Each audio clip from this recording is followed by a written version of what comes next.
विद्यार्थियों नमस्कार। ऑनलाइन कक्षाओं के अंतर्गत आज हम मलिक मोहम्मद जायसी द्वारा रचित महाकाव्य पद्मावत के नागमती वियोग वर्णन खंड के 12 मासा वर्णन के अंतर्गत आषाढ़ और श्रावण महीने का अध्ययन करेंगे कि प्रियतम रतन सेन के वियोग में चित्तौड़ में बैठी रानी नागमती किस तरीके से व्याकुल होती है, विरह व्यथा में किस प्रकार दुखी होती है, उस विरह वियोग का वर्णन यहाँ किया गया है। और आषाढ़ महीने से लेकर के आगे वाले 12 महीनों तक विरह में नायिका नागमती की क्या स्थिति हो जाती है, उसका यहाँ चित्रण मलिक मोहम्मद जायसी ने किया है। यहाँ नागमती वियोग वर्णन का 12 मासा वर्णन प्रारंभ होता है और ये 12 मासा वर्णन आषाढ़ महीने से शुरू होता है। और कवि जिस तरीके से आषाढ़ महीने में परिवर्तन होते हैं, ठीक उसी तरीके से आषाढ़ महीने में होने वाले परिवर्तनों के साथ नागमती की विरह में क्या स्थिति होती है, उस विरह अवस्था का यहाँ चित्रण किया गया। चढ़ा आषाढ़ गगन घन गाजा, साजा विरह धुंध दल बाजा। धूम श्याम धोरे घन धाये, शीत ध्वजा बगुपाती दिखाए। खरग बीज चमके चौरा, बूंद बान बरसे घन घोरा। अद्रा लाग बीज भूई लेई, मोई पिए बिनु को आदर देही। औने घटा आई चौं फेरी, कंत उबारु मदन हों घेरी। दादुर मीर कोकिला पीऊ, करही बेज घट रहे न जीव। पूर्व नक्षत्र सिर ऊपर आवा, हों बिनु ना मंदिर को छावा। जिन घर कंता ते सुखी, तिन गारो तिन गरो। कंत पियारा बाई रे, हम सुख भूला सर। यहाँ नागमती कहती है, चढ़ा आषाढ़ गगन घन गाजा, साजा विरह धुंध दल बाजा। नागमती कहती है कि आषाढ़ महीना लग गया है और आकाश में बादल गरजने लगे। चढ़ा आषाढ़ गगन घन गाजा। आषाढ़ महीना लग गया है और आषाढ़ महीने के लगने के फलस्वरूप आकाश में बादल गरजने लगे हैं और ऐसा लग रहा है साजा विरह धुंध दल बाजा, जैसे विरह ने युद्ध की तैयारी कर ली है और उसकी सेना आ पहुंची है। क्या करें? साजा विरह धुंध दल बाजा। ऐसे लग रहा है मानो विरह ने युद्ध की तैयारी कर ली है और उसकी सेना आ पहुंची है। धूम श्याम धोरे घन धाये, शीत ध्वजा बगुपाती दिखाए। धूम श्याम धोरे घन धाये, शीत ध्वजा बगुपाती दिखाए। धुएं जैसे, धूम यानी धुएं, धुएं जैसे रंग के काले तथा गोरे बादल सैनिकों की तरह आकाश में दौड़ने लगे हैं और उनके बीच बीच में उड़ने वाले बगुलों की पंक्तियां मानो श्वेत ध्वजा के समान दिखलाई दे रही है। धूम श्याम धोरे घन धाये, शीत ध्वजा बगुपाती दिखाए। धूं से जैसे रंग के काले तथा गोरे बादल सैनिकों की तरह आकाश में दौड़ रहे हैं और उनके बीच में उड़ने वाले सफ़ेद बगुलों की पंक्तियां सफ़ेद ध्वजा की तरह दिखाई दे रही है। खरग बीज चमके चौरा, बूंद बान बरसे घन और घोरा। खरग बीज चमके चौरा, बादल में चमकने वाली बिजली तलवार के समान, खड़ग खड़ग यानी तलवार, तलवार के समान चारों ओर चमकने लगती है। और बूंद बान बरसे घन घोरा, और मेघ बादलों की बूंद रूपी बाणों की घन घोर वर्षा होने लगी है। यानी मेघ बादल बूंद रूपी बाणों की घनघोर वर्षा करने लगे। खरग बीज चमके चौरा, बूंद बान बरसे घन घोरा। बिजली रूपी तलवार चारों ओर चमकने लगी है और मेघ बूंद रूपी बाणों की घनघोर वर्षा करने लगे हैं। अद्रा लाग बीज भुई लेही, मोई पीयू बिन को आदर देही। और आद्रा नक्षत्र लगने से क्या कह रहे हैं कि आद्रा लाग बीज भुई लेई, आद्रा नक्षत्र लगने से धरती भी बीज है वो ग्रहण कर रही है। मोई पी बिन को आदर देही, और मुझे अपने प्रियतम के बिना कौन आदर देने वाला है, मुझे अपने प्रियतम के बिना कौन आदर देगा। औने घटाई चौं फेरी, कंत उबारु मदन हो घेरी। औने घटाई चौं फेरी, कंत उबारु मदन हो घेरी। कह रहे हैं घटा उमड़ घुमड़ करके चारों ओर छा गई है, और नागमती को इस विरह ने घेर लिया है।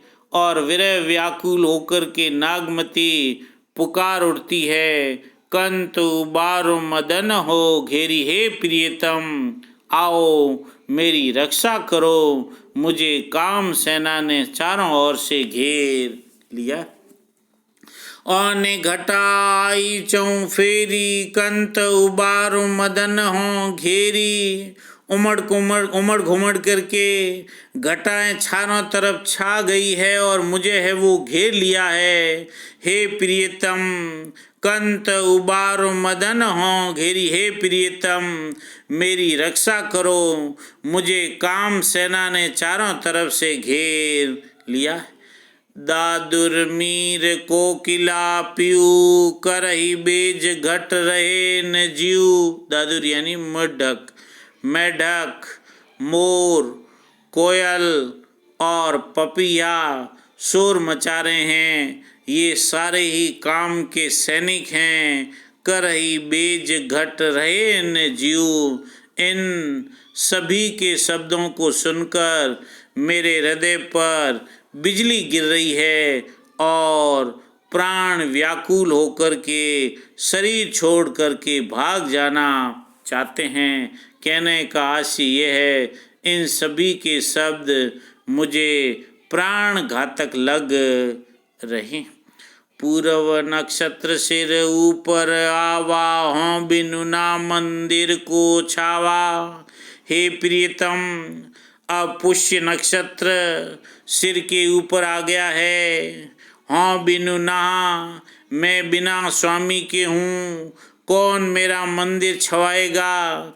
जिनके, अब कह रहे हैं, जिन घर कंता ते सुखी, तिन गारो तिन गरो, कंत पियारा बहाई रे, हम सुख भूला सत।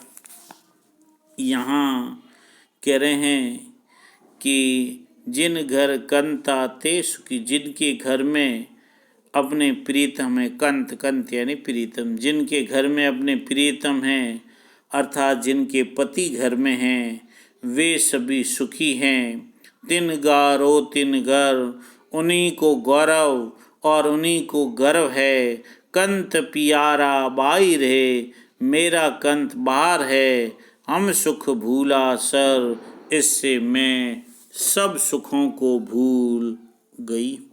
यहाँ ऊपर चौपाई छंद नीचे दोहा छंद, भाषा अवधि और श्रृंगार रस। श्रृंगार रस में वियोग श्रृंगार है और यहाँ जो वर्णन किया गया है वो आषाढ़ महीने में नायिका की विरह में क्या अवस्था हो जाती है उसका वर्णन किया गया है।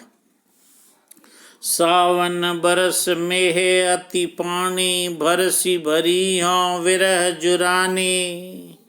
लाग पुनर्वसु पियू न देखा, भई बाउरी कह कंत सरेखा। रक्त के आंसू भरई भुई टूटी, रेंगी चली जस वीर बहुटी। सखिन रसा पियु संग हिडोला, हरि हरि भूमि कुचुम्भी चोला। ये हिंडोल हस डोले मेरा, विरह जुलाई देई जक जोरा। बाट असूज अथा गंभीरी, जी बाउर बा फिरे भंभीरी। जग जल बूढ़ जहाँ लगी ताकी, मोरी नाव खिवक बिनु थाकी। पर्वत समुद्र अगम बीच, वियड घन बन ढां। किमि के भेटो कंत तुम, न मोई पावन पाख। सावन बरसी मेह अति पानी। यहाँ श्रावण महीने का वर्णन किया गया है। 12 मासा वर्णन में आषाढ़ महीने के बाद श्रावण मास में नागमती के विरह वियोग का यथार्थ चित्रण।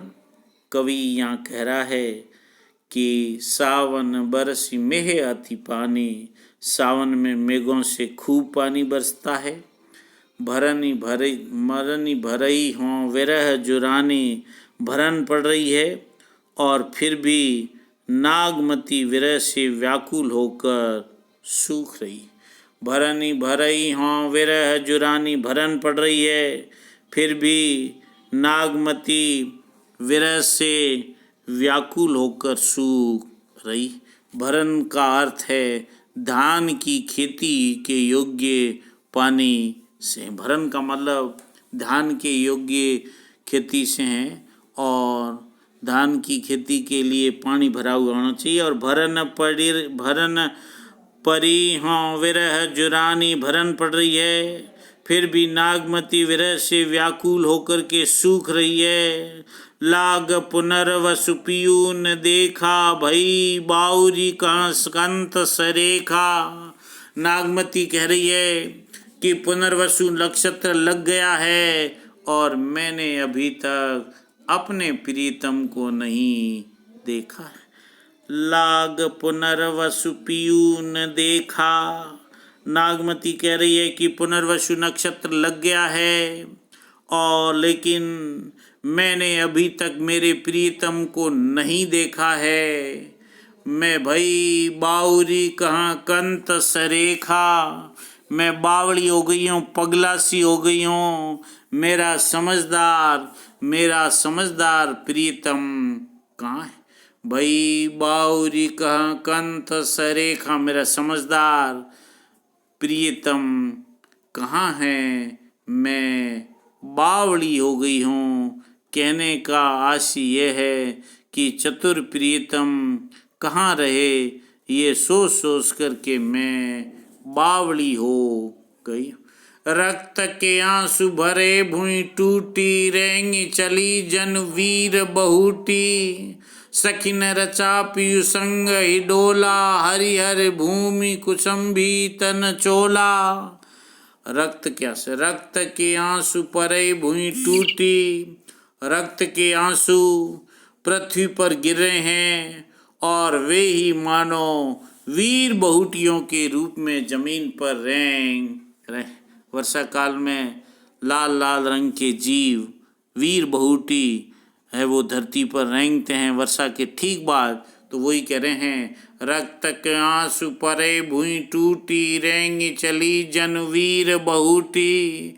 रक्त के आंसू धरती पर गिर रहे हैं और वे ही मानो वीर बहुटियों के रूप में जमीन पर रेंग रहे।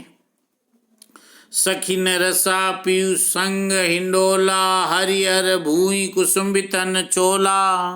सखियों ने अपने अपने पतियों के साथ हिंडोला सजोया है। सखिन रचा पीयू संग हिंडोला, सखियों ने अपने अपने प्रीतम के साथ अपने अपने पतियों के साथ हिंडोला चला सजाया है।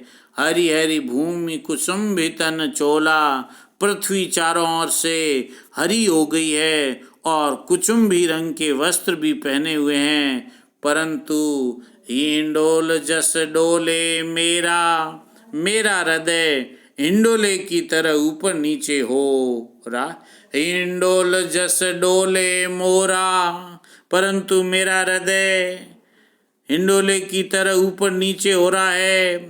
विरह झुलावे देई झकोरी, विरह झकोले देकर के उसे झुला रहा है। और आगे कह रहा है, बाट असूज अथा गंभीरी, जीव बाउर बा भवे भंभीरा। भंभीरी कह रहे हैं, बाट सूज अथा गंभीरी, जीव बाउर बा भवे भंभीरी। फिर कह रहे हैं कि मार्ग असूज है, बाट असूज अथा गंभीर, मार्ग असूज अथा और गंभीर हो गए हैं। मेरा जी उनमें बावड़े भंभीरी होकर चक्कर लगा रहा। मेरा जी उनमें बावड़े भंभीरी होकर चक्कर लगा रहा। जग जल बूढ़ी जहाँ लगी ताकी, मोर नाव खेवक बिनु थाकी। मोरी नाव खेवक बिनु थाकी, जहाँ तक देखती हूँ संसार जल में ही डूबा हुआ दिखाई देता है। जग जल बूढ़ी जहाँ लगी ताकी, जहाँ तक देखती हूँ सारा संसार जल में ही डूबा हुआ दिखाई देता है। मोरी नाव खेवक बिनु थाकी, और मेरी नाव स्वामी के बिना ठहरी हुई है, खेने वाले के बिना ठहरी हुई है। पर्वत समुद्र अगम बीच, वन बिहिड़ घन ढांग, किम करी भेंटो कंत तो ही, ना मोई पावन पाख। यहाँ कह रहे हैं कि पर्वत, अगम समुद्र, बीहड़ वन और घने ढाक के जंगल मेरे और प्रीतम के बीच में हैं। हे प्यारे, मैं तुमसे कैसे भेंट करूं, कैसे मैं तुमसे मिलूं। ना मोई पावन पंख, न मेरे पाँव हैं और न मेरे पास पंख है जिनकी सहायता से मैं उड़कर तुम्हारे पास आ सकूं। कहने का भाव यह है कि नागमती विरह के कारण इतनी कमज़ोर हो गई है कि उससे चला भी नहीं जाता है। इसलिए वो किम करी भेंटो कंत तोही, ना मोई पावन पंख। हे प्रीतम, मैं तुमसे कैसे भेंट करूं, न मेरे पास पंख है और न ही मेरे पास पाँव हैं जिनकी सहायता से मैं उड़कर तुम्हारे पास आ सकूं। भाव यह है कि नागमती वियोग में इतनी शक्तिहीन हो गई है कि उससे चला भी नहीं जाता है। यहाँ ऊपर चौपाई छंद, नीचे दोहा छंद, भाषा अवधि और श्रृंगार रस। श्रृंगार रस में भी वियोग श्रृंगार का उल्लेख है और विरोधाभास और विशेषोक्ति अलंकार है और इसके साथ साथ प्रकृतिगत पदार्थों का सुंदर चित्रण किया गया है। धन्यवाद।